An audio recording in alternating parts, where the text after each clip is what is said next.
மகிமை உண்டாவதாக. கர்த்தர் நம் அனைவரோடு கூட பேச போகிறார். ஆமென். யாக்கோபே யாக்கோபே, அந்த பாட்டு நம்ம எல்லாருக்கும் தெரியும். வேரூன்றுவாய் யாக்கோபே, நீ வேரூன்றுவாய், பூத்து குலுங்கிடுவாய், காய்த்து கனி கொடுப்பாய், இந்த பூமியெல்லாம் நிரப்பிடுவாய். இந்த வார்த்தையை ஆண்டவர் நம்மளை பார்த்து பாடினார்னா நம்ம தான் யாக்கோபா இருந்தால் நம்ம எவ்வளோ சந்தோஷமாக பாடுவோம் பாருங்க.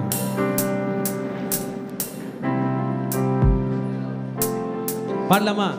யாக்கோபே நீ வேரூன்றுவாய், யாக்கோபே நீ வேரூன்றுவாய், பூத்து குலுங்கிடுவாய், காய்த்து கனி தருவாய், பூத்து குலுங்கிடுவாய், காய்த்து கனி தருவாய், பூமியெல்லாம் நிரப்பிடுவாய், இந்த பூமியெல்லாம் நிரப்பிடுவாய்.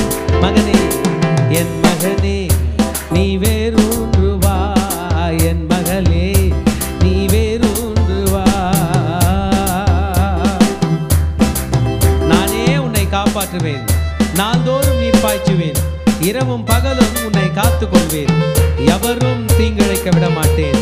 என் மகனே நீ வேரூன்றுவாய், என் மகளே நீ வேரூன்றுவாய்.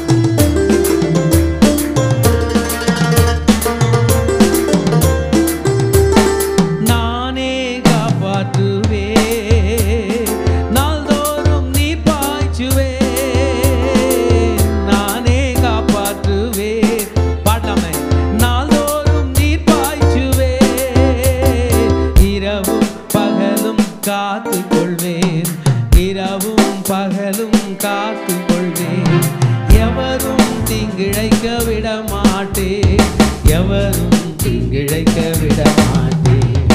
என் மகனே நீ வேரூன்றுவாய், என் மகளே நீ வேரூன்றுவாய், பூத்து குலுங்கிடுவாய், காய்த்து கனி தருவாய், பூத்து குலுங்கிடுவாய், காய்த்து கனி தருவாய், பூமியெல்லாம் நிரப்பிடுவாய், இந்த பூமியெல்லாம் நிரப்பிடுவாய்.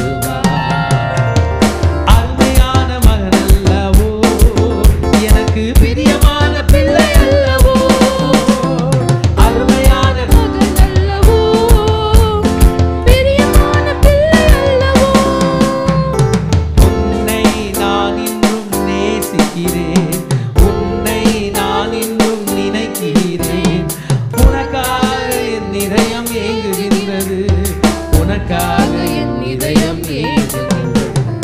என் மகனே நீ வேரூன்றுவாய், என் மகளே நீ வேரூன்றுவாய், என் மகனே நீ வேரூன்றுவாய், என் மகளே நீ வேரூன்றுவாய்.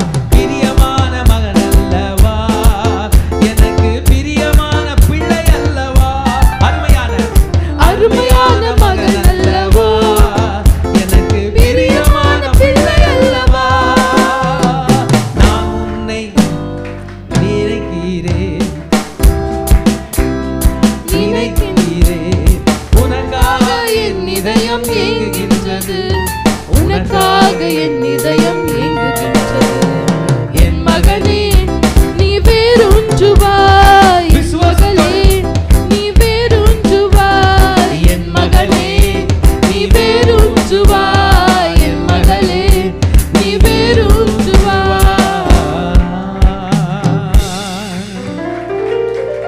யாக்கோபே நீ வேரூன்றுவாய், யாக்கோபே நீ வேரூன்றுவாய், பூத்து குலுங்கிடுவாய்,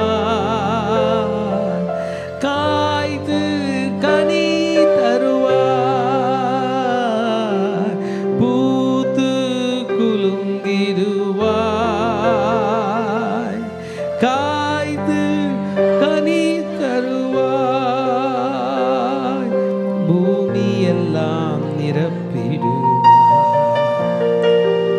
இந்த பூமியெல்லாம் நிரப்பிடுவாய். என் மகனே என் மகனே என் மகனே, என் மகனே, என் மகளே, என் மகளே. ஓரிதல பக்கதல ராதனா ஷேரே. அப்படியே சத்தத்தை உயர்த்தி ஆண்டவரை ஆராதிக்க போகிறோம். ஓரிதன கலகதினபா ஷேதலே தேனே பேதினிலா காதானா ரே தேனே போலி ஷராகதனே பே கரா. யாக்கோபு வேர் பற்றி இஸ்ரவேல் பூத்து காய்த்து உலகத்தை பல நாள் நிரப்பும் நாட்கள் வரும் என்று கர்த்தர் சொல்லுகிறார். Israel shall blossom and bud and fill the face of the world with fruit. இந்த வார்த்தையின்படி எங்களை நடத்தும் பேசும் இயேசுவின் நாமத்தில் ஜெபங்களை எடுக்கிறோம் நல்ல பிதாவே. கர்த்தருடைய பிள்ளைகள் அனைவரையும் ஆண்டவராகிய இயேசு கிறிஸ்து நாமத்தினால வாழ்த்துகிறேன். இன்றைக்கு ஆண்டவர் நம்மோடு கூட பேச போகிறார். இன்றைக்கு ஆண்டவர் நம்மோடு கூட பேச போகிறார். ஆமென் சொல்லிக்கிட்டே இருங்க. ஆமாம், இன்றைக்கு ஆண்டவர் என் கூட பேச போகிறார். விசுவாசத்தோடு சொல்லுங்கள், கர்த்தர் இன்றைக்கு நம்மோடு கூட பேச போகிறார். God is going to talk with us. கர்த்தர் இன்றைக்கு நம்மோடு பேச போகிறார், நம்மை பலப்படுத்தும்படியாக. இதோ நம் ஆண்டவர். இன்றைய செய்தி முழுவதும் யாக்கோபு பற்றி தான், இஸ்ரவேலை பற்றி தான். இஸ்ரவேலர்கள் அடிமையாக இருந்தாலும் கர்த்தர் அவர்களை தான் நேசிக்கிறார். miracles are wrought, miracles are done even when we are weak. நம்ம எல்லாருடைய மனதிலையும் ஒரு தைரியம், நம்ம பலவீனராக இருந்தாலும் அவர் அற்புதம் செய்ய வல்லவராக இருக்கிறார். ஹல்லேலூயா. நாம் சோர்ந்து போனவர்களாக இருந்தாலும் அவர் அற்புதம் செய்ய வல்லவராய் இருக்கிறார். நாம் தோற்று போனவர்களாக இருந்தாலும் கர்த்தர் அற்புதம் செய்ய வல்லவராய் இருக்கிறார். இன்றைக்கு ஆண்டவர் நம்ம அனைவரோடு கூட பேச போகிறார். விசுவாசத்தோடு இருங்க திருச்சபையே. கர்த்தர் உங்களை பலப்படுத்தி உங்களுக்கு சகாயம் செய்ய போகிறார். அவருடைய நாள் வந்துவிட்டது. இன்றைய செய்தியினுடைய தலைப்பு, நம்மை நடத்தும் தேவனுடைய கோல். The staff of God that leads us, the rod of God that leads us. நம்மை நடத்தும் தேவனுடைய கோல். ஆமென். அது ஒரு சாதாரண கோலாக இருக்கலாம், ஆனால் அதை கொடுத்து அனுப்புகிறவர் ஆண்டவர் என்பது தான் இங்கே மிக முக்கியமான ஒரு விஷயம். தேவன் ஒரு மனிதனை, நீ போ, நான் உன்னோடு கூட இருக்கிறேன், உன் வாயோடு இருக்கிறேன், உனக்கு ஞானம் கொடுக்க இருக்கிறேன், உன்னை பலப்படுத்த இருக்கிறேன் என்று சொன்னதெல்லாம் வாழ்க்கையிலே அதிகமாக தோற்றுப்போன ஒருவனை பார்த்து தான் சொல்லியிருக்கிறார் என்பது எனக்கு மிகவும் ஆச்சரியக்கூடிய ஒரு விஷயமாக இருக்கிறது. ஆமென்.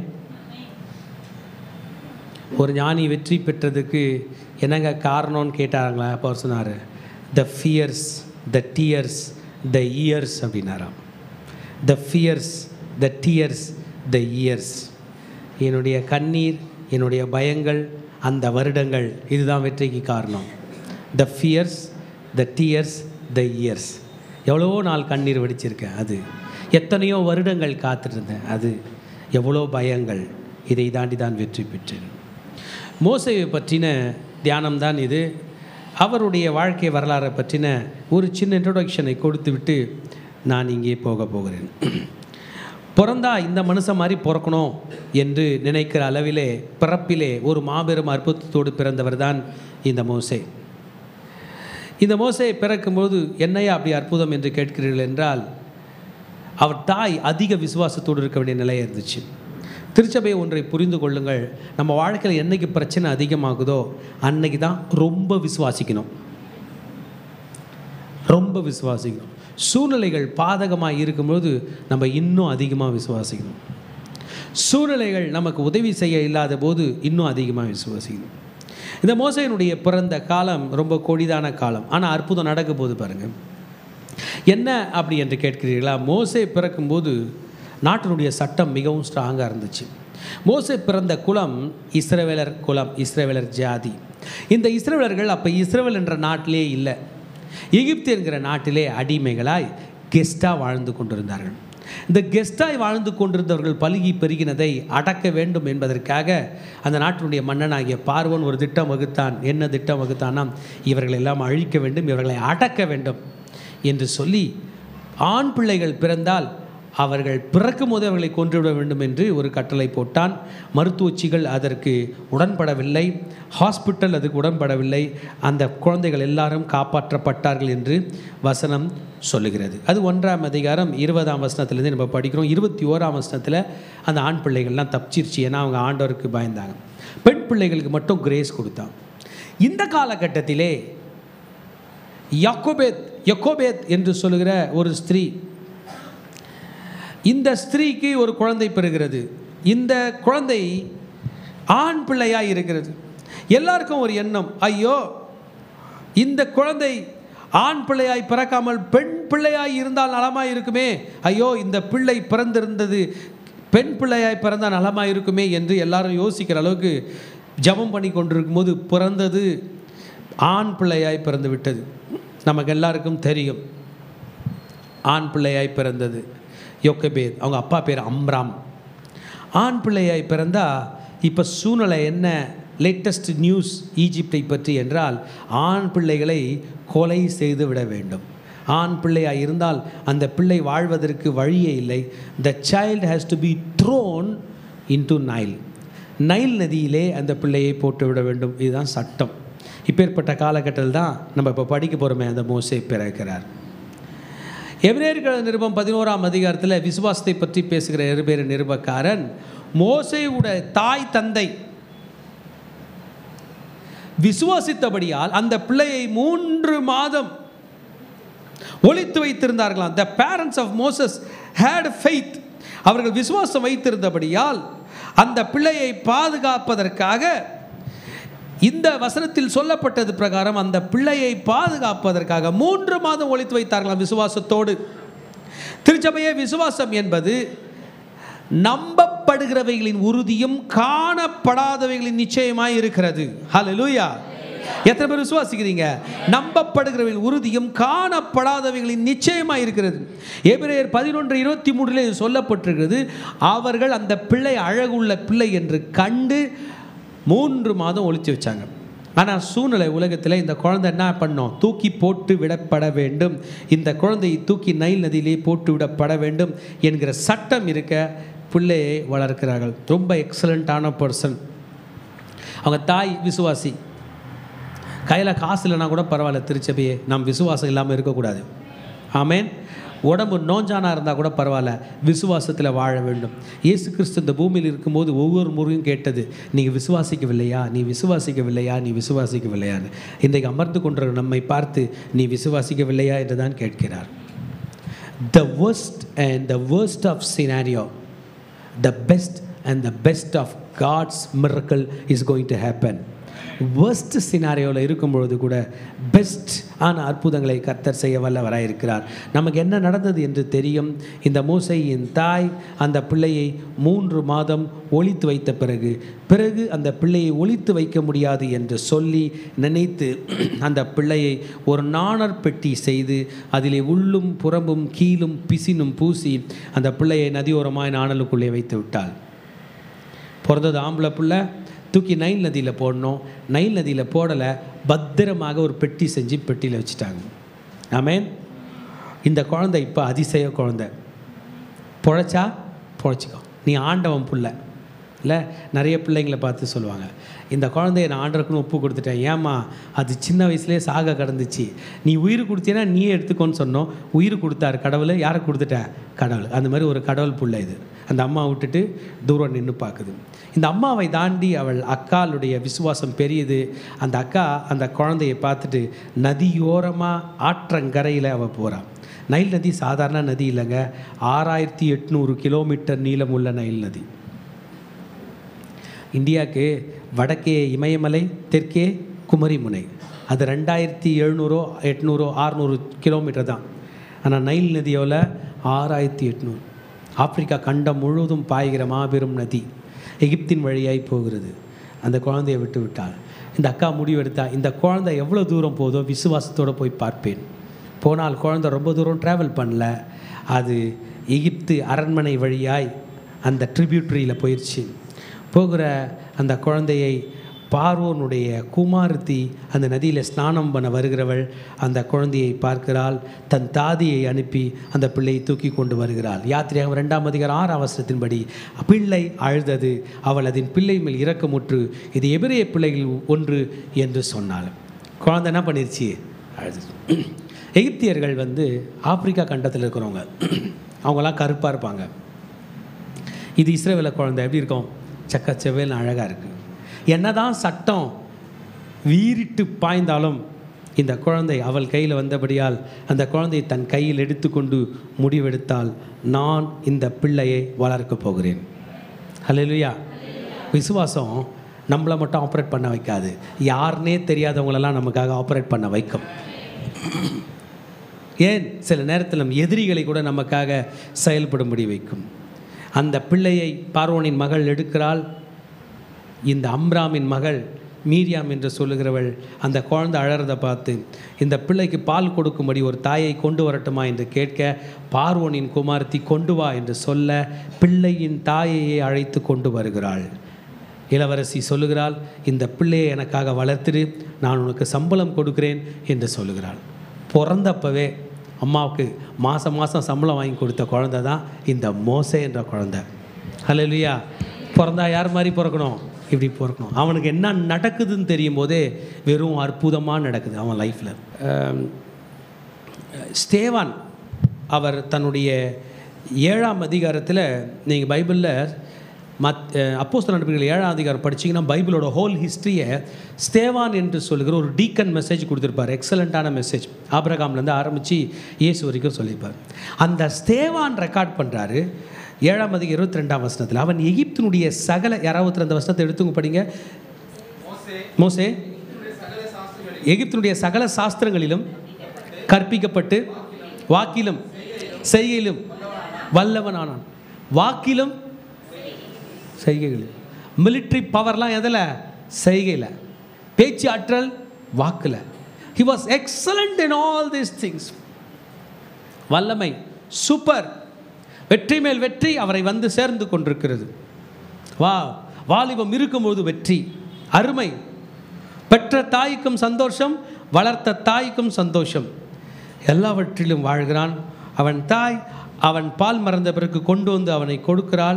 இவனை தண்ணீரில் எடுத்தபடியால் இவனுக்கு மோசே என்று பெயரிட்டாள் என்று யாத்திரையாகமம் 2ஆம் அதிகாரம் 10ஆம் வசனம் சொல்லுகிறது. பேரை எடுத்துட்டாங்க. I drew him out of water. தண்ணீரில் இருந்து இழுத்தெடுத்தேன் என்று அர்த்தமா, காப்பாற்றினேன் என்று மம்மி பேர் வைக்கிறாங்க. ரைட். வளர்கிறான் 40 ஆண்டுகள். 2 தாயுடைய வளர்ப்பு. பார்வோனுடைய குமாரத்தி எகிப்தினுடைய சகல சாஸ்திரமும் சொல்லி கொடுத்துருக்கோம். சாஸ்திரங்கள் மாத்திரமல்ல, வாக்கிலும். இவனை பெற்ற தாய் வேதத்தை அவனுக்கு கற்றுக் கொடுத்தது. ஹல்லேலூயா. வேதத்தை கற்றுக் கொடுத்தார்கள். பெரியவன் ஆயிட்டான். 40 வயது ஆகிறது. பேரண்ட்ஸ் கண்ட்ரோலில் நம்ம இருக்கிற வரைக்கும் நிறைய நேரத்தில் நம்ம கரெக்டாக தான் இருந்த மாதிரி எனக்கு தோணுது. என்றைக்கு நமக்கு எல்லாம் தெரியும்னு வெளியே வரமோ அன்றைக்கி ஒரு மாபெரும் கஷ்டத்தை தான் நம்ம ஃபேஸ் பண்ணுகிறதும் புரிந்து கொள்ள. தன்னுடைய 40வது வயதிலே அவன் சகோதரத்தில் போய் என்ன நடக்கிறது என்று பார்க்கிறான். பார்க்கும்பொழுது இப்போ மோசேக்கு சகோதரர்கள் இஸ்ரவேலரா எகிப்தியரா என்கிற கேள்வி எழுப்புகிறது. மோசேனுடைய அம்மா சொல்லியிருப்பாங்க, இஸ்ரவேலர்கள் எல்லாம் உன் சகோதரர்கள். மோசேனுடைய மம்மி சொல்லியிருப்பாங்க, எகிப்தியர்கள் எல்லாம் உன் சகோதரர்கள். ஆனால் கலரை பார்த்தா தெரிஞ்சிருக்கோம் சகோதரர்கள் யாருன்னு. மோசே எந்த பக்கம் சாயணும்? இஸ்ரவேலர்கள் பக்கம் சாய வேண்டும். ஆனாலும் ஒரு தாய் பக்கம் சாய முடியாது, நடுநிலை காத்தாக வேண்டும். 40 ஆண்டுகள் அவன் எல்லாவற்றையும் காத்து கொண்டிருக்கிறான். எக்ஸலண்ட்டான பவர் வந்து விட்டது.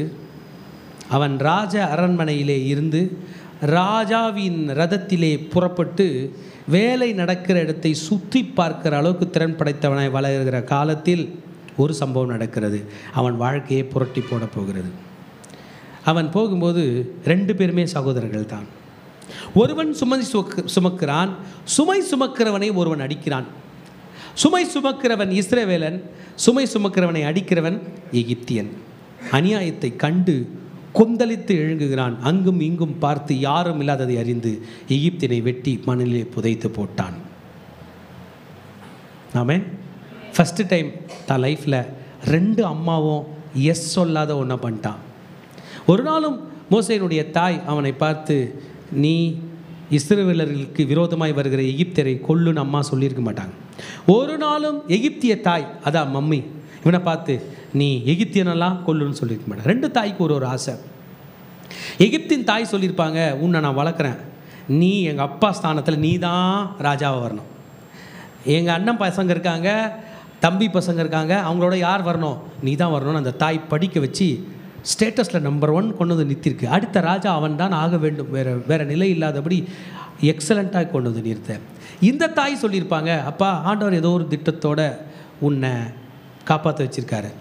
இந்த இத்தனை லட்சம் இஸ்ரவேலர்களில் யாருக்குமே கிடைக்காத ஸ்லாக்கியம் உனக்கு ஒன்று.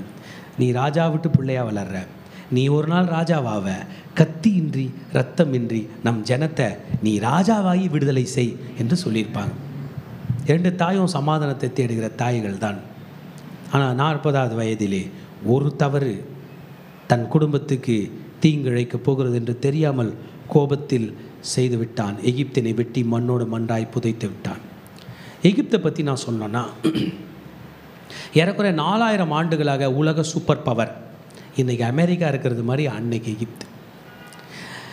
இந்த அமெரிக்கா போல் பல நாடுகள் இருக்குது, ஆனால் அன்னைக்கு எகிப்து மட்டும்தான் சூப்பர் பவர். அவருடைய ரதங்கள், அவருடைய யுத்தம், அவருடைய சாஸ்திரம், அவருடைய வான சாஸ்திரம், அவருடைய டெக்னாலஜி, நீங்கள் அவங்க கட்டின பிரமிடுகள் இன்றைக்கு வரைக்கும் இருக்கிறதை பார்த்தா அவங்க எவ்வளோ இன்டெலிஜென்ட்டான பீப்புளாக இருந்திருப்பார்கள் என்று தெரியும். உலகத்திலே அறிஞர்கள் எல்லாரும் வாழ்ந்த ஒரு நாடாக்கும் எகிப்து.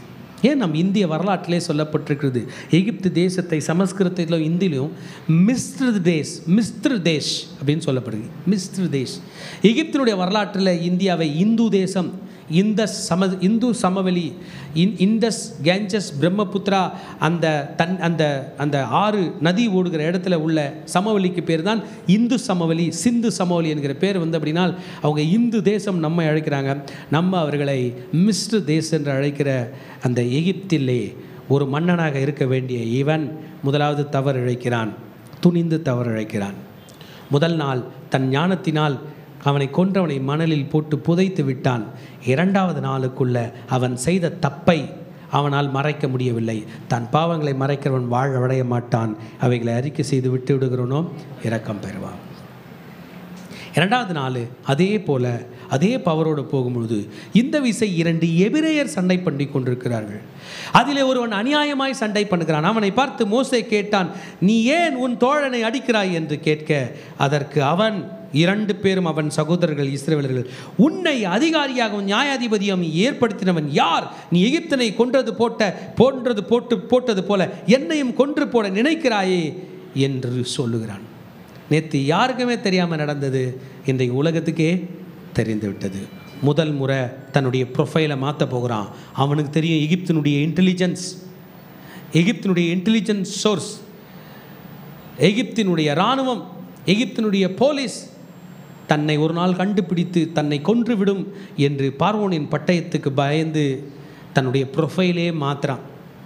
அரண்மனையில் இருக்கிறவன் போல் இல்லாதபடி எந்த இடத்துக்கு எகிப்தினுடைய பவர் செல்லாதோ அவ்வளவு தூரம் ஓடி போகிறான். ஏன்னா படித்தவன், அவனுக்கு தெரியும் அவங்க மிலிட்ரியுடைய இன்டெலிஜென்ஸ் எவ்வளோ தூரம் வேலை செய்யும் என்று. மீதியான் தேசத்துக்கு ஓடி போகிறான். இது ராஜ குடும்பம்னா அதுங்கெல்லாம் அனாதைகள், நாடோடிகள் வாழ்கிற இடத்துக்கு சென்று தானும் ஒரு நாடோடி போன்று தன் வாழ்க்கையை 24 மணி நேரத்தில் மாற்றி அமைத்து கொண்டான். இதை படிக்கும்போது மோசே மேலே ரொம்ப பரிதாபம் வருது. லைஃப்பில் கிடைச்சதெல்லாம் விட்டுட்டியே. நம்ம லைஃப்பை கூட திரும்பி பார்த்தோம்னா பல நேரங்களில் என்னையே கூட நான் பார்க்குறேன். எவ்வளோ ஆண்டவர் கொடுத்ததெல்லாம் விட்டுட்டு மாறி ஒன்றும் இல்லாமல் நின்ற காலங்கள் சில நேரத்தில் இன்றைக்கும் நின்று கொண்டிருக்கிற காலங்கள் கூட இருக்கிறது. திருச்சபையே, மீதியான் தேசத்திலே போய் தங்கி ஒரு துறவண்டையிலே உட்கார்ந்திருக்கிறான், தண்ணீர் அகிலும் குடிக்கலாம் என்று. ஆமென், ஹல்லேலூயா. கேள்வி, கர்த்தர் மோசேயோடு இருந்தாரா, இருப்பாரா? ஆமென், இருந்தாரா? இருப்பாரா? மோசேயோடு இருப்பார் என்றால் நம்மோடும் இருப்பார். மோசேயை கைவிட மாட்டார் என்றால் என் செய்தி கேட்டுக்கொண்டிருக்கிற மகனே உன்னையும் கைவிட மாட்டார். பெண் எடுக்கிறான். அங்கே 7 பெண்களுக்கும் நன்மை செய்து தண்ணீர் காட்ட உதவி செய்கிறான். அவர்கள் சீக்கிரமாக வீட்டுக்கு போய் அப்பா கையில் சொல்கிறாங்க, அப்பா நாங்கள் சீக்கிரம் வந்துட்டோம். எப்படிம்மா வந்தீங்க? இல்லை, ஒரு எகிப்தியன் வந்து எங்களை காப்பாற்றி மற்ற மெய்ப்பர்களிடத்தில் எங்களை காப்பாற்றி தண்ணீர் காட்டினான் என்றார்கள். அப்பா யோசிக்கிறாரு, எகிப்தியனா? அந்த மனுஷனை எங்கே விட்டீங்க? கூட்டி கொண்டு வாருங்கள் என்று சொல்ல அவன் வீட்டுக்கு போகிறான். அந்த வீட்டிலே போய் தஞ்சம் புகுகிறான். அந்த வீட்டிலே தங்குகிறான். அவன் பெயர் ரெகுவேல் என்று வேதம் சொல்லுகிறது. யாத்திராகமத்தின் புஸ்தகத்தில் அவருக்கு இன்னொரு பேரும் சொல்லுகிறது, அவர் பேர் எத்திரோ என்று. அங்கே போய் தங்கி இருக்கும் பொழுது அந்த மனுஷன் சொல்கிறான், நீ எங்கள் வீட்டில் தங்கி இருக்கணும்னா என் வீட்டில் நீ ஒரு பெண்ணையாவது கல்யாணம் பண்ணாதான் தங்க முடியும், இல்லைனா ஊரில் கெட்ட பேராகும் என்று தன் மூத்த மகளாகிய சிப்போராளுக்கு அவனை கல்யாணம் பண்ணி தரான். இப்போ லைஃபே ஃபிக்ஸ்டு. ஒரு மனுஷன் என்ன தான் ஹீரோவாக இருந்தாலும் அவர் கல்யாணம் பண்ணிட்ட பிறகு அவங்க ஒய்ஃப் என்ன ஃபிக்ஸ் பண்ணுறாங்களோ அதுதான் அவர். He's fixed. ஒரு பெண் எவ்வளவு தான் உயர்ந்த நிலையில் என்ன தான் இருந்தாலும் அவங்க தன்னுடைய லைஃப் பார்ட்னரை சூஸ் பண்ணிட்டாங்கன்னா it's equal to the shoulder, அவ்வளோதான். அரண்மனையில் இருந்த இளவரசன் இன்றைக்கு அவனுடைய ப்ரொஃபைல் ஆட்டிடையன், ஆடு மேய்க்கிறவன். ப்ரொஃபைல் ஃபிக்ஸ் ஆயிடுச்சு. அரண்மனையில் மம்மி என்ன பொண்ணு அவருக்கு பார்த்து வச்சாங்கன்னு தெரில, அம்மா என்ன பொண்ணு அவருக்கு பார்த்து வச்சாங்கன்னு தெரில. 2 இடத்திலும் இருந்து மாறி இங்கே பரதேசியாய் வாழ்கிறேன் என்று குறிப்பிடுகிறான். யாத்திரையாகமம் 2ஆம் அதிகாரம் 22ஆம் வசனத்திலே நான் அந்நிய தேசத்தில் பரதேசியாய் இருக்கிறேன் என்று சொல்லி அவனுக்கு கெர்சோம் என்று முதல் மகன், ஃபஸ்ட்டு குழந்தையே பிறந்துருச்சு கெர்சோம். கெர்சோம் என்றால் ஏலியன் என்று அர்த்தமாம், பரதேசி. சரியான ஏலியன் இங்கிலீஷ் வேர்டு வேறு கிரகத்தில் இருந்தது. மோசே அந்த பேர்லேயே அவரை பற்றி தெரியுது. நான் அரண்மனையில் வாழ்ந்தேன், எங்கள் ஆட்டிடையன் வீட்டில் குடிசையில் வாழறேன், எனக்குமா வேறு கிரகத்தில் இருந்த மாதிரி இருக்குது. அப்படி அந்த பிள்ளைய நான் பரதேசியாய் தங்கினேன் என்று எழுதுகிறான். பிள்ளைகள் பிறந்தது. அவனை தேடி அவனை அழிக்க வேண்டும் என்று சட்டம் போட்ட ராஜா மரித்து போகிறான். மோசே அவர்களை காப்பாற்றுவான் என்கிற நம்பிக்கை இழந்து 40வது வயதிலிருந்து 41, 42, 43 என்று கடந்து 50 வயதை கடந்து 51, 52 என்று கடந்து 60 வயதை கடந்து 61, 62 என்பதை கடந்து 70 கடந்து 71, 72 எல்லாம் கடந்து 80 வயதிலே நிற்கிறான். அவன் கனவுகள் மண்ணோடு மண்ணாய் போக போகிறது. 40வது வயதிலே தன் தாய் நாட்டை காப்பாற்ற பிறந்தவன் வளர்ந்தவன். 80வது வயதில் இனி எனக்கு பலனே இல்லை, பெருமூச்சை தவிர வேறு ஒன்றும் இல்லை என்று கர்த்தரை நோக்கி அழுது கொண்டிருக்கிறான். ஆண்டவரே, ஹல்லேலூயா. நம்ம லைஃப்பில் என்னைக்கு தோற்று போகிறோமோ அன்னைக்கு ஜீசஸை பார்க்கலாம். என்னைக்கு நம்முடைய பலன் குன்றி பலவீனப்படுகிறதோ அன்றைக்கும் நாம் இயேசுவை நோக்கி பார்க்கலாம். வாலிபத்தில் முடியாததை வயோதிபத்தில் அவரால் செய்து வைக்க முடியும். அவர் ஏழைகளின் பலன், எளியவர்களின் திடன், அனாதைகளின் பலன். இந்த இஸ்ரவேலர்கள் எல்லாருக்குள்ளேயும் ஒரு மைண்ட் செட் ஃபிக்ஸ் ஆயிடுச்சு. நம்ம புள்ள ஒருத்தன் அரண்மனையில் வளர்றான், நம்ம பையன் ஒருத்தன் வளர்றான். 40 ஆண்டுகள் அவங்களுக்கு அந்த கனவு இருந்துச்சு. அவன் எல்லாத்துலேயும் ஃபாஸ்ட்டான், அவன் எல்லாத்துலேயும் ஸ்ட்ராங்காக, வாக்கு வல்லவனா, யுத்தத்தில் சாஸ்திரத்தில் செய்கையில் வல்லவனாக இருக்கிறானா. அடுத்த ராஜா அவன் தானா? அவன் ராஜா ஆனான்னா சட்டத்தை எங்களுக்காக போடுவான், எங்களை காப்பாற்றி பத்திரமாக எகிப்தின் இராணுவத்தோடு கூட எங்களை கானானுக்கு அனுப்பி வைப்பான் என்கிற நம்பிக்கை போய் இவன் காணாமல் போய்விட்டான், கொலை குற்றவாளி ஆகிவிட்டான். He simply disintegrated in the air. எகிப்தினுடைய ஞானத்துக்கு அவனை தேடியே கண்டுபிடிக்க முடியல. அன்றைக்கு நைட்டு காணாமல் போனவன் தான் கண்டே பிடிக்கல. 40 வருஷமாக அப்ஸ்காண்ட். அவனுடைய கிரிமினல் ரெக்கார்டு. இப்படி ஒரு இளவரசன் இருந்தான், அவன் கொலை செய்துவிட்டு ஓடிவிட்டான். ரொம்ப பிட்டர் ஹிஸ்ட்ரி என்னன்னா, மோசே எகிப்திலிருந்து தப்பித்து ஓடும்போது அவருக்கு 40 வயசுன்னு பைபிள் சொல்லுது.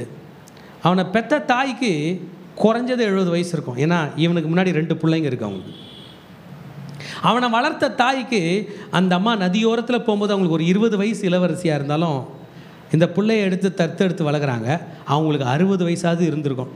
இவன் ஓடும்போது இப்போ 40 வருஷம் கழிச்சு வரான். அந்த அம்மா உயிராக இருந்தால் அவங்களுக்கு 110 வயசு, இந்த அம்மா உயிராக இருந்தால் அவங்களுக்கு 100 வயசு. 2 அம்மாவும் உயிராக இல்லை.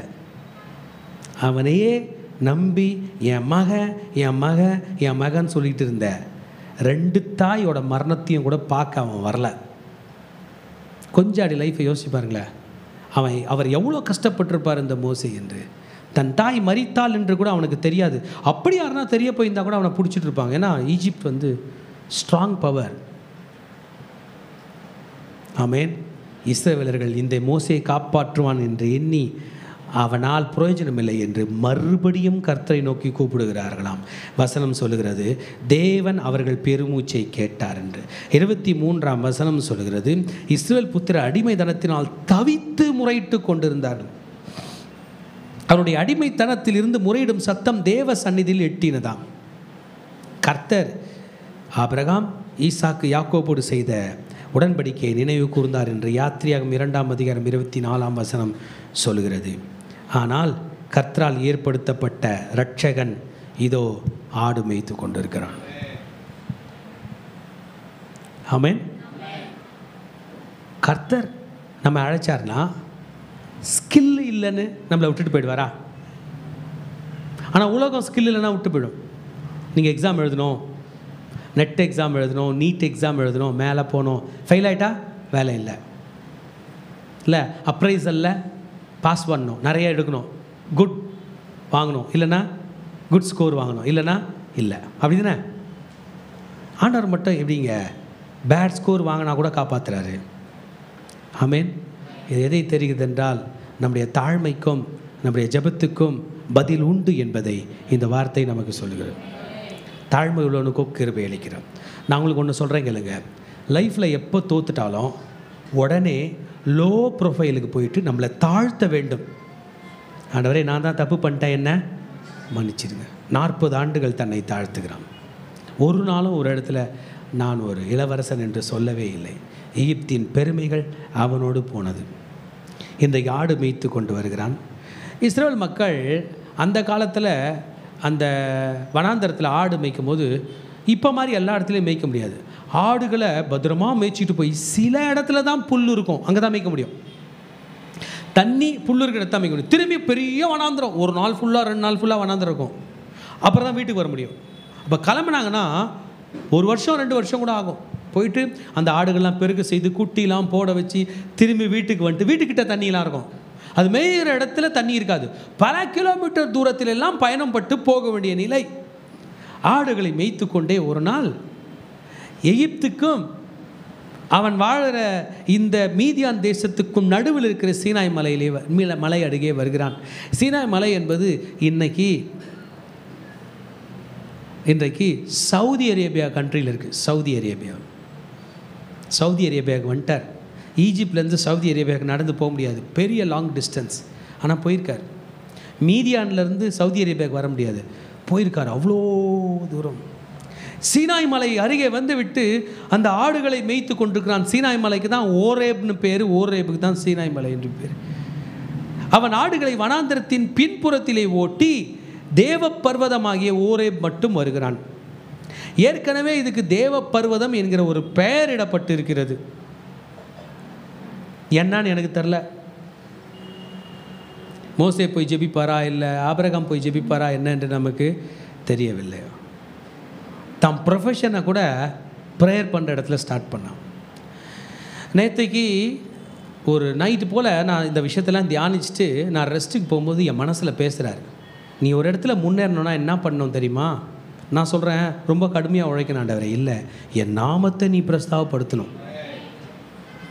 என்னப்பா பண்ணோம்? உங்களுக்கு கூட சொல்கிற கேளுங்க டிப்ஸாக. ஒரு இடத்துக்கு போகிறீங்க, அந்த இடத்துல நீங்கள் வெற்றி பெற வாய்ப்பே இல்லைன்னா உங்கள் ஸ்தோத்திர பலிகளை திறந்து 100 மட்டும் படிங்க. ஆமாம், ஸ்மித் விகில்ஸ்வர்த் சொல்கிறாரு, 1/2 மணி நேரத்துக்கு மேலே நான் ஜெபம் பண்ணதில்லை, 1/2 மணி நேரத்துக்கு ஒரு முறையாவது ஜெபம் பண்ணாமல் இருந்ததில்லை. வாழ்க்கை ஃபுல்லாக ஃபெயிலியர், ஆனால் ஜெயம் கொடுக்குற தேவனை விடவில்லை. ஆமேன். தாழ்மை நிலைதான். கையில் இப்போ காசு இல்லை, ஒன்றும் இல்லை, பவர் இல்லை, பேர் புகழ் எல்லாம் போய்விட்டது. அங்கே ஆடு மேய்த்து கொண்டிருக்கிறான். தாழ்மை நிலை. என் மகனே, என் மகளே, தாழ்மை நிலையில் நீ இருக்கலாம். நீ செய்த தவறினால் நீ வீழ்ந்தாய் என்று நினைக்காதே. நீ கர்த்தரை அந்த இடத்தில் கூப்பிடாததினால்தான் நீ வீழ்ந்த நிலையில் இருக்கிறாய். மோசே கர்த்தருடைய பர்வதம் மட்டும் வந்து விட்டான். எதுக்கு மோசே வந்த? ஆடு மேய்க்கிறதுக்கு வந்தியா? இன்றைக்கி சீனாய் மலையை பார்த்தா, இன்றைக்கி அந்த ஓரேப் மலையை பார்த்தா அப்படியே பச்சை பசேல்னு ஒன்றும் ஆடு மேய்க்கிற அளவுக்கு இல்லை. வனாந்தரத்தில் ஆடை மேய்க்க விட்டு மலையின் மேலே இருக்கிறான். ஜெபிப்பதற்காகவா என்னென்று தெரியவில்லை. கர்த்தர் அங்கே முட்செடியின் நடுவில் இருக்கிற அக்கினி ஜுவாலையிலிருந்து அவனுக்கு தரிசனமானார் என்று யாத்திரியாகமம் 3ஆம் அதிகாரம் 2ஆம் வசனம் சொல்லுகிறது. அவன் அதை உற்று பார்க்கையில் அந்த ஜுவாலை எரிகிறது, அந்த செடி வெந்து போகவில்லை.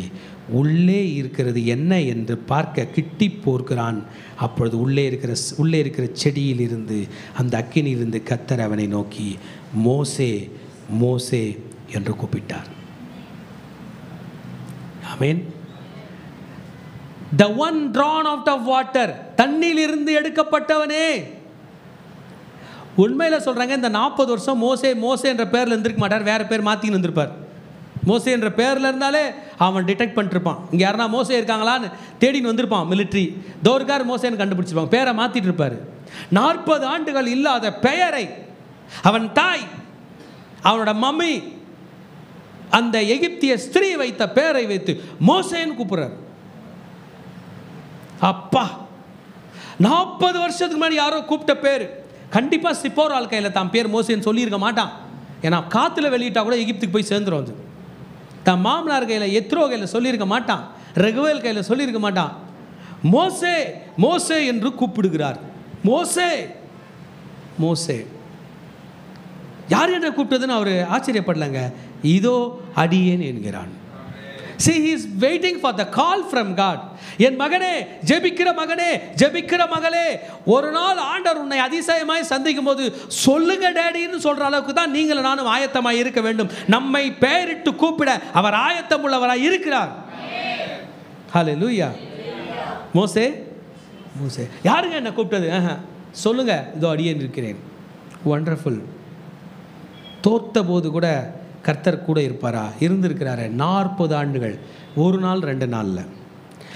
10 வருஷத்தில் நிறைய மாற்றங்கள் இருக்கும். 40 வருஷத்துக்கு முன்னாடி பீக்கு, 40 வருஷத்துக்கு அப்புறம் ஒன்றுமே இல்லை, 0. ஆடுகளை தவிர்த்து வேறு ஒன்றும் இல்லை. அவனோட மொத்த சொத்தே ஆடுதான். தோல்வியின் உச்சகட்டம். இதுக்கு மேலே ஒரு மனுஷன் தோத்தே போக முடியாதுங்க. இல்லை மகனே, உன்னை வாழ வைக்கிறது பணமோ பொண்ணோ பொருளோ அல்ல. உன்னை வாழ வைக்கிறவர் இயேசு என்பதை மறந்து விடக்கூடாது. வாழ்விலும் இயேசு, தாழ்விலும் இயேசு. அவர் சொல்கிறாரு, மோசே கிட்ட வராத, காலில் உள்ள பாதரட்சியை கழற்றி போ, நீ இருக்கிற இடம் பரிசுத்த பூமி என்றார். இனிமேல் அவர் பேச போகிறார்.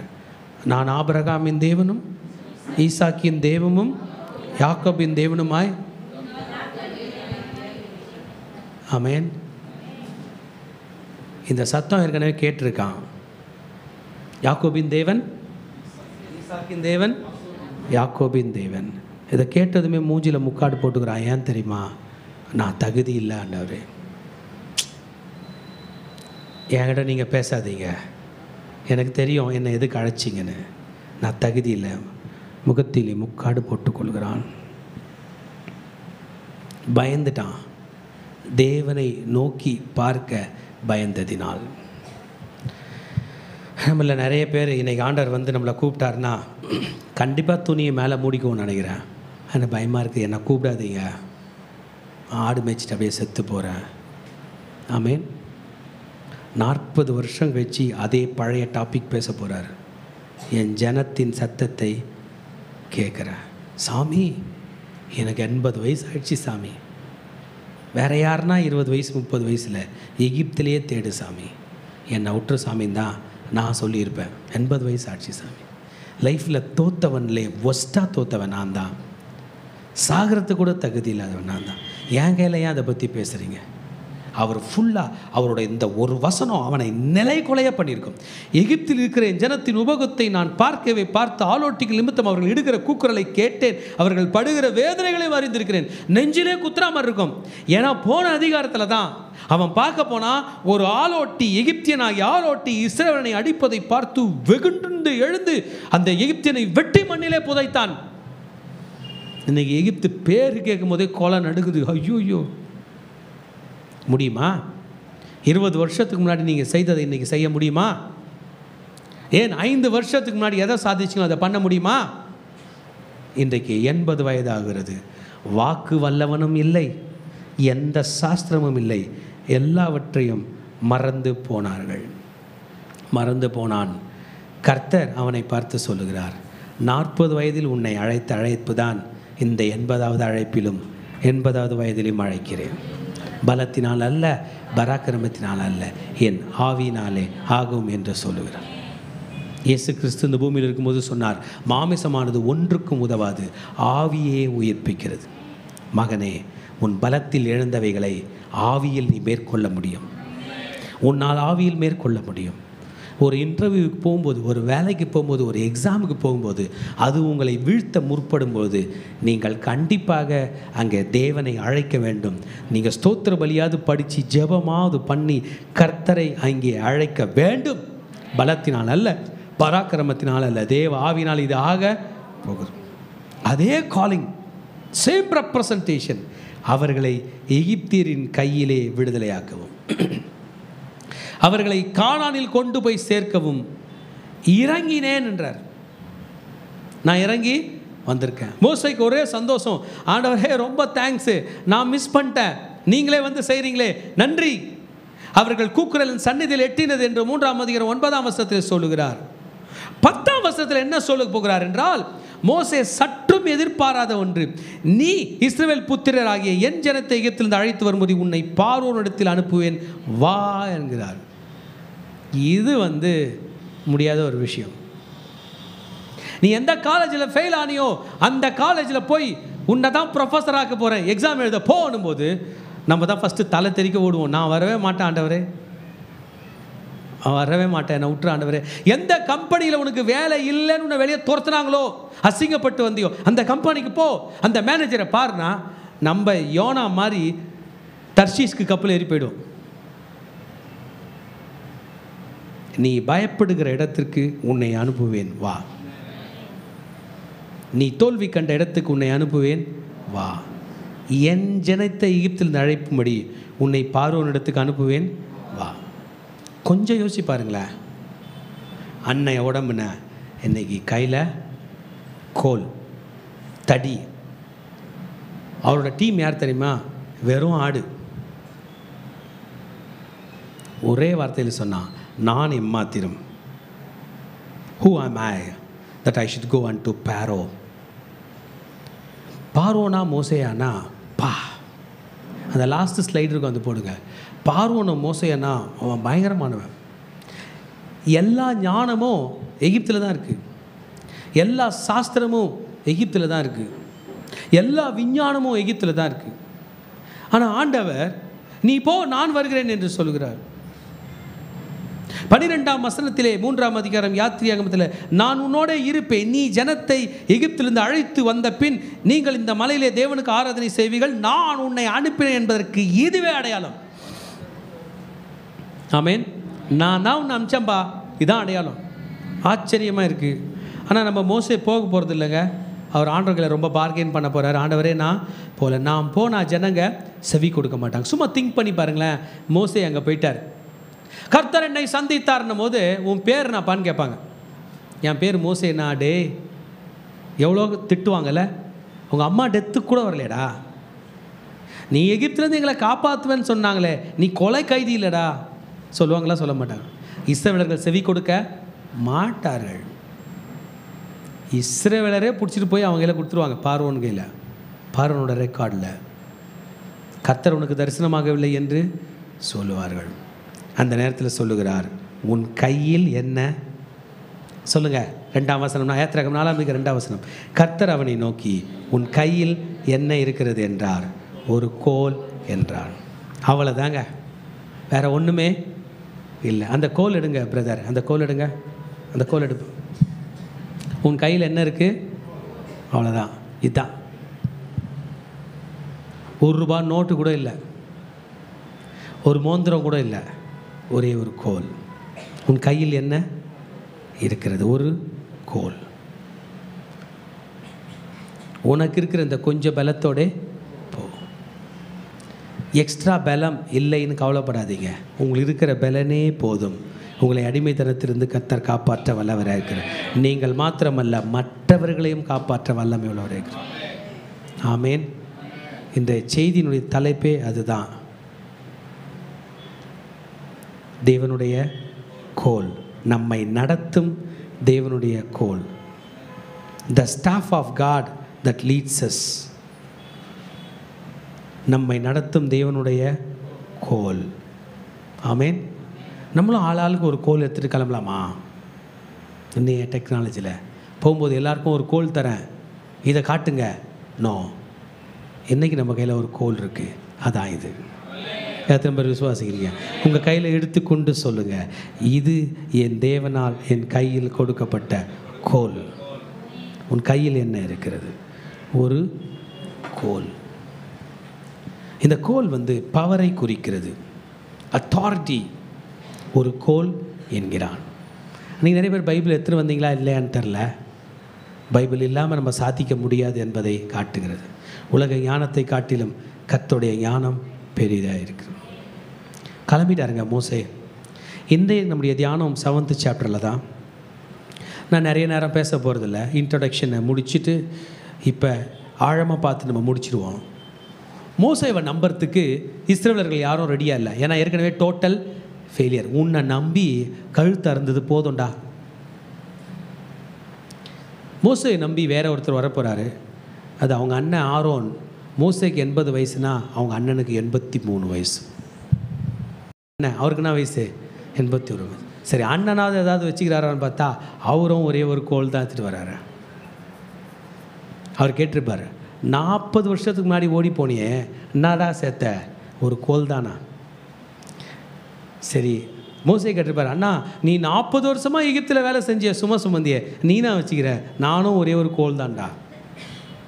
நானும் சாதிக்கவில்லை, நீயும் சாதிக்கவில்லை. சாதிக்க விடாது இந்த அடிமைத்தன உலகம். அல்லேலூயா. நீங்களும் நானும் சாதிக்க கூடாமல் இருந்தாலும் கர்த்தர் நம்மை அழைத்தது உண்மை என்றால் சாதனையை கர்த்தர் செய்து முடிப்பார். மோசேயை பார்த்து பேசுறார் 7ஆம் அதிகாரம் 1ஆம் வசனத்தில், பார், உன்னை நான் பார்வோனுக்கு தேவனாக்கினேன், உன் சகோதரனாகிய ஆரோன் உன் தீர்க்கதரிசியாக இருப்பான். வெறும் கோலோடு வருகிற மோசேயே, எல்லா ரதமும் எல்லா குதிரையும் எல்லா ஆடம்பரமும் எல்லா வெற்றியும் எல்லா புகழும் உள்ள அந்த பார்வோனுக்கு நீ ஆண்டவனாக போகிறாய். இது பெரிய விஷயமா சின்ன விஷயமா? எவ்வளோ பெரிய விஷயம், ரொம்ப பெரிய விஷயம். நான் சொல்லிட்டா இது சின்ன விஷயம் மாதிரி இருக்கு. ஏன்னா பார்வோன் போனது வந்ததெல்லாம் வணங்குறார். ஆண்டவர் 10 வாதைகள் கொடுப்பார்ல, 10 பிளேக்ஸ். அந்த 10 பிளேக் ஆண்டவரை ரெக்கார்ட் பண்ணுவார். எகிப்தியர்கள் எதெல்லாம் சாமின்னு வணங்குறாங்களோ அதுக்கு தாண்டா வாதையே உங்களுக்குனார்.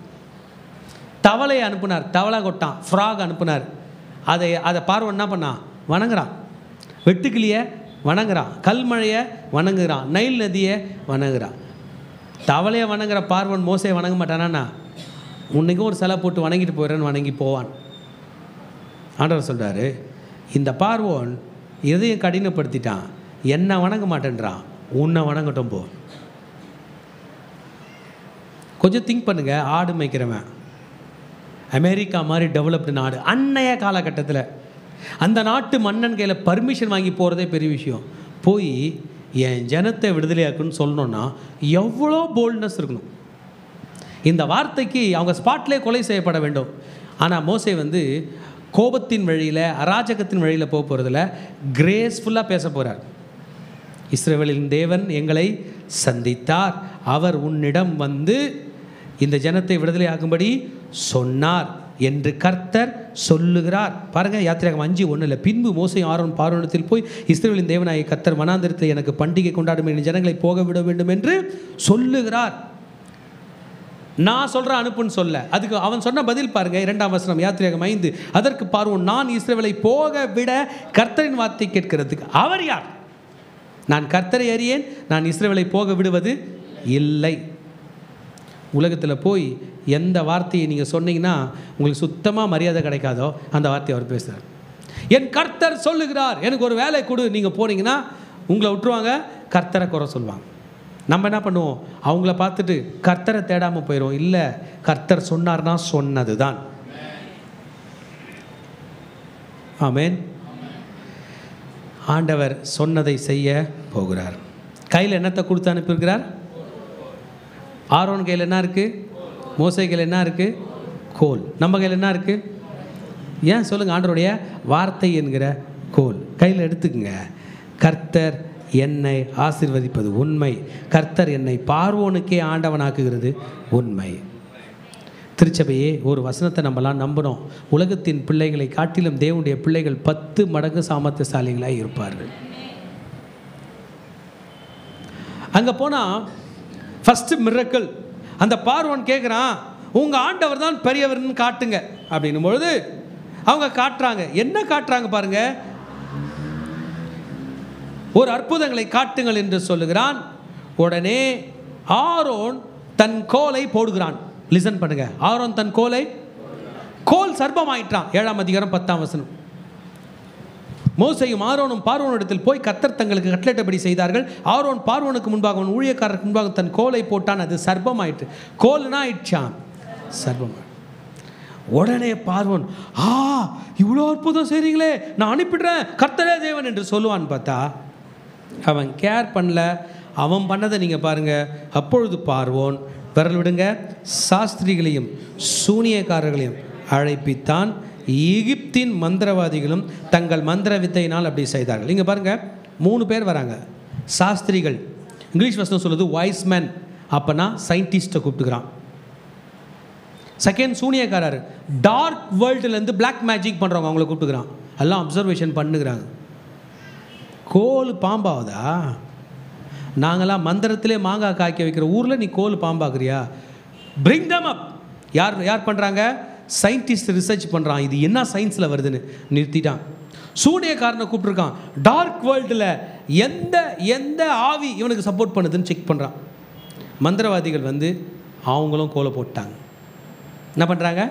கொஞ்சம் லிசன் பண்ணுங்கள், அந்த ஏரியா இருக்குது. 2 தாத்தாங்க எதிர்க்கிற பார்வோன். மிலிட்ரியும் மைட். அவன் வந்து ஒரு அடி அடித்தானா அந்த 2 பேருமே அவனோட ஒரு அடியில் செத்து போயிடுவாங்க. யங் மேன் பார்வோன் ராஜா. அவங்கள மந்திர வித்தையினால் செய்கிறார்கள். ஒரே ஒரு வழி தாங்க இப்போ உங்களுக்கு, கர்த்தர் இறங்கி காப்பாற்றலைன்னா கதை கந்தல். இன்றைக்கு நீங்களும் நானும் இன்றைய நாள் 10 ஆண்டுகள் இந்த திருச்சபை ஆரம்பித்து இன்றைக்கு நான் நின்று கொண்டிருக்கிறேன். என் வழியே என் ஆண்டவர் வந்து என்னை காப்பாற்றவில்லை என்றால் இந்த திருச்சபை கூட நடக்காது. இந்த ப்ராஜெக்ட் நடுவில் கர்த்தர் மட்டும் இல்லைனா மோசே ஆரோனோட நிலைமை என்ன பாருங்கள். அவங்களும் என்னத்தை போட்டாங்க? பாம்பாக்கிட்டாங்க. உலகத்தில் ஒரு சின்ன ப்ராப்ளம் இருக்குது. என்னன்னா, அவங்களால ஒரு விஷயத்தை கண்டுபிடிக்க முடியும், கண்டுபிடிச்சதை அடக்க தெரியாது. எக்ஸாம்பிள், பிளாஸ்டிக் கண்டுபிடிச்சாங்க, எக்ஸாம்பிள் தான். இந்த பிளாஸ்டிக்கை எப்படி திருப்பி எடுக்கணும்னு தெரிஞ்சிச்சா? ஊரெல்லாம் பிளாஸ்டிக் தான். ஒரு டெவலப்டான ஏரியாவில் நீங்கள் போய் மண்ணை ஒரு அடிக்கு தோண்டினா கூட நான் தான் இருக்கும், உள்ள தீர்வு கண்டுபிடிக்க முடியாது. 2 தீமோத்தேயுவில் அந்த மந்திரவாதிகள் போட்டாங்களா, அவங்களுடைய பேரை சொல்லியிருக்காரு பாருங்க. 2 தீமோத்தேயு 3ஆம் அதிகாரம் 8ஆம் வசனத்தில் அவனுடைய பேர் சொல்லப்படுறது என்னேவும் எம்ப்ரேவும், ஜென்னஸ் அண்ட் ஜேம்பிரஸ். 2 பேர் தன்னுடைய மாந்திரிக தந்திரத்தினால கோல் போடுறான்.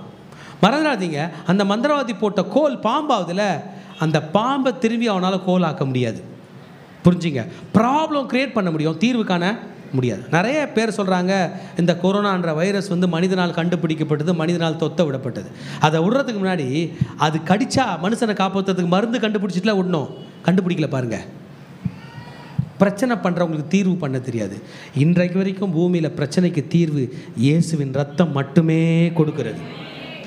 இந்த காலையில் கூட ஒரு மக சொன்னாங்க, குழந்தைக்கு ஒரே ஃபீவர். நான் முதல் கேள்வி கேட்டேன், நீ திருவந்து எடுத்தியா?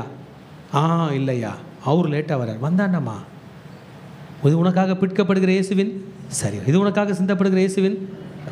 நீங்கள் இயேசுவின் சரீரத்தையும் ரத்தத்தையும் பிலீவ் பண்ணிங்கன்னா அது உங்களை காப்பாற்றும். நீங்கள் நம்பலைன்னா ஆபத்துகள் நம்மை தேடி தான் வரும்.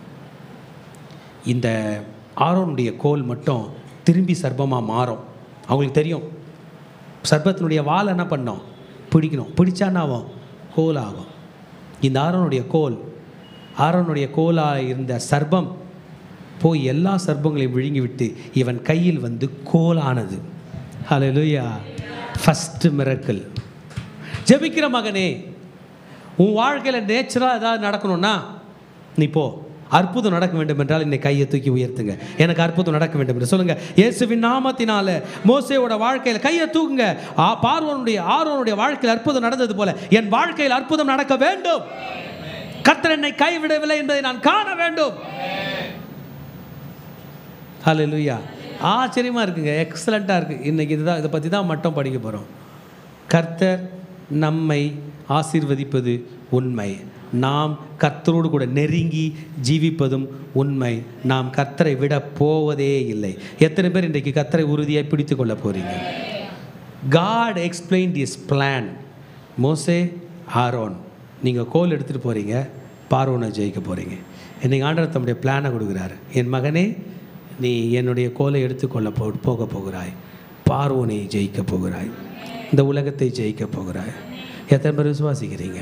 பைபிள் எடுத்து தலைமையில் வச்சுக்கோங்க. என்னை கர்த்தருடைய கோல் நடத்தும். தாவீது சொல்கிறான், உமது கோலும் உமது தடியும் என்னை தேற்றும். ப்ரே பண்ணுங்க. பலவீனத்துக்காக, சுகவீனத்துக்காக, கடன் பிரச்சனைக்காக, உனக்கு எந்த பிரச்சனையோ மகனே மகளே ஜெபம் பண்ணு. கண்களை மூடி ஆண்டவரை நோக்கி பார்க்க போகிறோம்.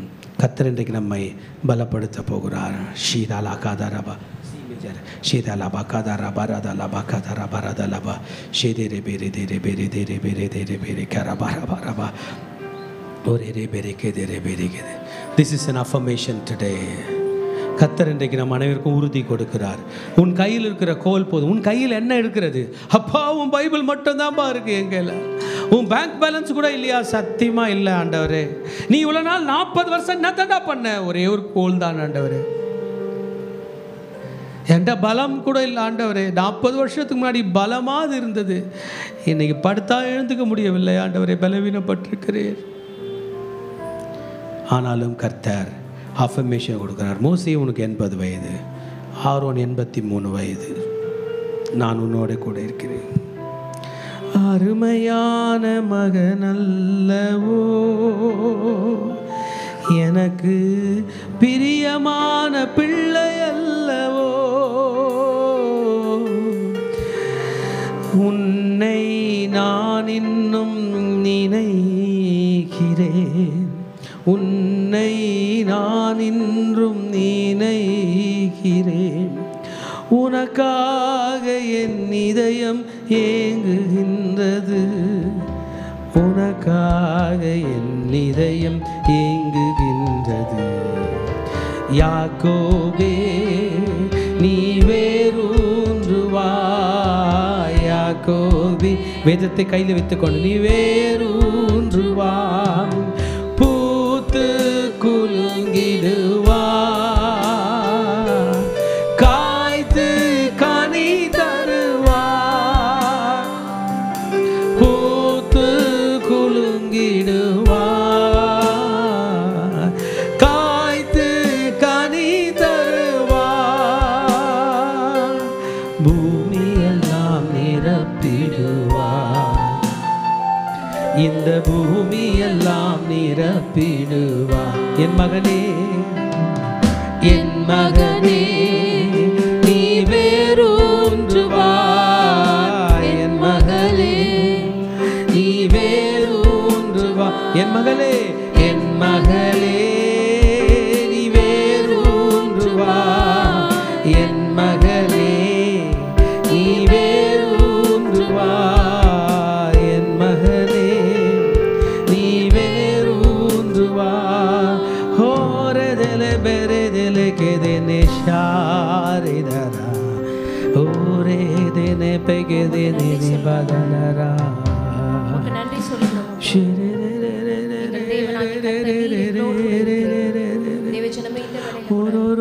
இந்த வசனத்துக்கு ரெஸ்பாண்ட் பண்ணும் விதமாக அப்படியே எழுப்பி நின்று ஆண்டவருடைய சமூகத்துல நம்ம சொல்ல போகிறோம்.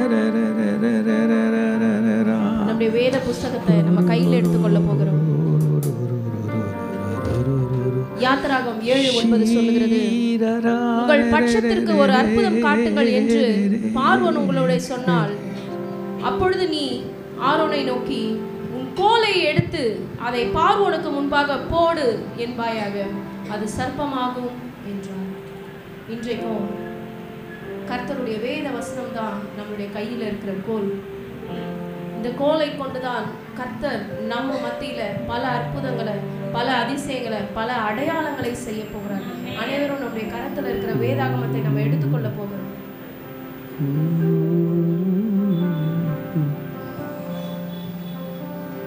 உங்களுக்கு முன்பாக எந்த சவால் இருக்கிறது என்று எனக்கு தெரியல. அந்த சவால்கள் உங்களுக்கு முன்பாக இருக்கிறதாக நீங்க நினைத்துக் கொள்ளுங்கள். உங்கள் கோலை போடுங்கள் என்று நான் சொல்லும் போது உங்களுடைய பைபிளை நீங்க நீட்ட போறீங்க. உங்களுக்கு முன்பாக உங்களுடைய வேதாகமத்தை நீங்க நீட்டும் பொழுது உங்களுக்கு முன்னாடி இருக்கிற சவால்கள் பின்னிட்டு ஓட போகுது. உங்களுடைய சவால்களை தேவனாகிய கர்த்தர் மேற்கொள்ள இந்த கோலினால உங்களுக்கு பலனை கொடுக்க போகிறார்.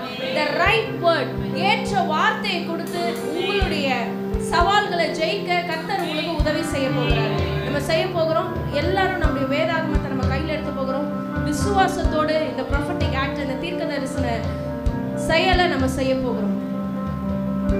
உங்கள் கோலை எடுத்து பார்வோனுக்கு முன்பாக போடுங்கள். எஸ், எங்கள் தேவனாகிய கர்த்தரே, எங்களுக்கு முன்பாக இருக்கிற எல்லா சவால்கள் எங்கள் தேவனாகிய கர்த்தர் நீங்க நிர்மூலமாக்க போறீங்க. எல்லா எரிகோ கோட்டைகளை நிர்மூலமாக்க போகிறீங்க. எல்லா யோர்தானை பின்னிட்டு திரும்ப செய்ய போகிறீங்க. எல்லா செங்கடலை பின்னிட்டு ஓட செய்ய போறீங்க. எங்கள் தேவன் எங்களுக்காக யாவையும் செய்து நீர் முடிக்க போகிறீர். உள்ளத்தின் ஆழத்திலிருந்து உமக்கு நாங்கள் நன்றி சொல்லுகிறோம். எங்களுக்கு விரோதமாக உருவாக்கப்படும் எந்த ஆயுதமாக இருந்தாலும் அது வாய்க்காதே போகட்டும், அது வாய்க்காதே போகட்டும், அது வாய்க்காதே போகட்டும். எங்களுடைய இயலாமையில தான் எங்கள் தேவனாகிய கர்த்தர் நீர் வந்து செயல்படுகிறவராக இருக்கிறீர் அப்பா. எங்க இயலாமையில நீங்க வந்து செயல்படுங்க. உங்களுடைய வார்த்தை வந்து செயல்படட்டும் அப்பா. என் இயலாமையில் நீர் செயல்படுவீர். உம் கரம் என்னை விலகாதிருக்கும். என் இயலாமையில் நீர் செயல்படுவீர். உம் கரம் என்னை விலகாதிருக்கும். மலைகளை பெயர்ப்பீர் என்றார். என் தடைகள் உமக்கு எம்மாத்திரம். மரித்தோரை எழச் செய்தீர் என்றார். என் நோய்கள் உமக்கு எம்மாத்திரம். கிரகிக்க முடியா காரியம் செய்தீர். சர்வஞானியே உம்மை. எல்லாரும் சொல்ல போகிறோம். நம்மால கிரகிக்க முடியாத காரியங்களை கர்த்தர் இந்த ஆண்டுல, இந்த 2025ல செய்ய போகிறார் மகனே. சர்வஞானியே உம்மை ஆராதிப்பேன். கிரகிக்க முடியா காரியம் செய்வீர். சர்வஞானியே உம்மை ஆராதிப்பேன். என் தேவன் எனக்காய் ஏதாகிலும் செய்திடுவார் என்றாகிலும் என்னை மறந்தது உண்டா? என் தேவன் எனக்காய் ஏதாகிலும் செய்திடுவார் என்றார். அவருடைய கோல் என்னை தேற்றும். அவருடைய கோல் உன்னோடு கூட இருந்து உன்னை நடத்தும்.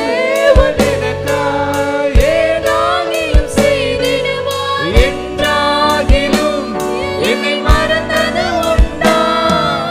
என் தேவன் எனக்காய் ஏதாகிலும் செய்திடுவார் என்றாகிலும் என்னை மறந்தது உண்டா? என் தேவன் எனக்காய் ஏதாகிலும் செய்திடுவார் என்றாகிலும் என்னை மறந்தது உண்டா? என் தேவன் எனக்காய் ஏதாகிலும் செய்திடுவார் என்றாகிலும் என்னை மறந்தது உண்டா? கர்த்தருடைய வேத வசனம் சொல்லுகிறது போல அவருடைய கோலும் அவருடைய தடியும் நம்மை தேற்றும். நாம் நடக்க வேண்டிய வழியை தேவனாகிய கர்த்தர் நமக்கு போதிப்பார். நமக்கு ஆலோசனை கர்த்தராக இருப்பார். யெகோவா ஈரேவாக இருந்து எல்லாவற்றையும் பார்த்து கொள்வார். Let's put all our trust and hope upon Jesus Christ and His word. அவருடைய வார்த்தையை உறுதியாக பிடித்துக் கொள்ளும். அவருடைய வார்த்தையை அணைத்துக் கொள்வோம்.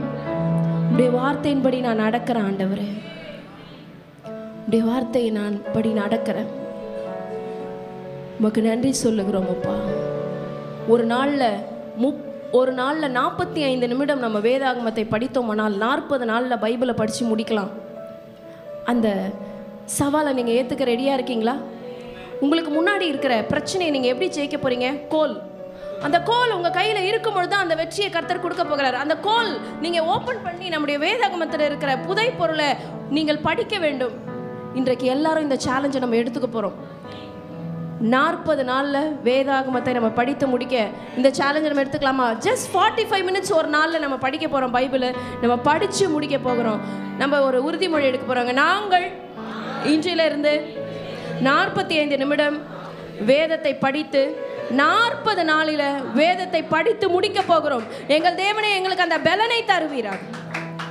Praise the Lord. இந்த பைபிள் பிளான் நான் எல்லா குரூப்ஸ்லையும் சர்க்குலேட் பண்ணுறேன். நம்ம அதை வச்சு நம்ம படிப்போம், வேதத்தை படித்து முடிப்போம். கர்த்தர் தாமே உங்களை ஆசீர்வதிப்பாராக. ஷாலோம் ஷாலோம். கடைசி ஆசீர்வாதத்துக்கு நேராக கைகளை விரித்துக்கொள்ளும். ஈவரக்கா அடோனாய் வயீஷ்மரக்கா யா ஏ அடோனாய் பனவ் அல்லக்கா விஹுனக்கா ஈஷா அடோனாய் பனவ் அல்லக்கா வயசம் லக்கா ஷாலோம் வயசம் லக்கா ஷாலோம்.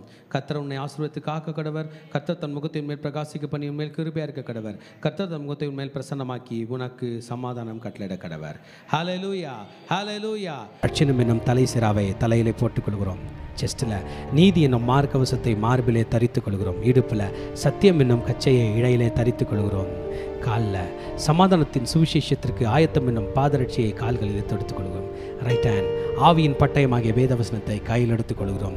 லெஃப்ட் ஹேண்ட் விசுவாசம் என்னும் கேடயத்தை கையில் எடுத்துக்கொண்டு பொல்லாங்கானவன் நெய்யும் அக்கினி ஆஸ்தாரங்களை அவித்து போடுகிறோம். சொல்லுமா, இயேசுவின் இரத்த கொட்டைகளை நானும் என் குடும்பத்தாரும் என் சபையாரும் என் நண்பர்களும் என் பிள்ளைகளும் சந்தோஷத்தோடு ஆரோக்கியத்தோடு பாதுகாப்போடு நோய் நொடி இல்லாமல் கடன் இல்லாமல் வாழ்வோம். சாத்தானின் கோட்டைகளை தகர்த்து அநேக கோடி ஆத்துமாக்களை இயேசுக்கென்று சொந்தமாக்குவோம். நாங்கள் எங்கள் பிள்ளைகளின் பிள்ளைகளையும் இஸ்ரவேலுக்கு உண்டாகும் சமாதானத்தையும் காண்போம். இயேசுவின் இரத்தம் ஜெயம். இயேசுவின் நாமத்தில் பிதாவே ஆமென். God bless you.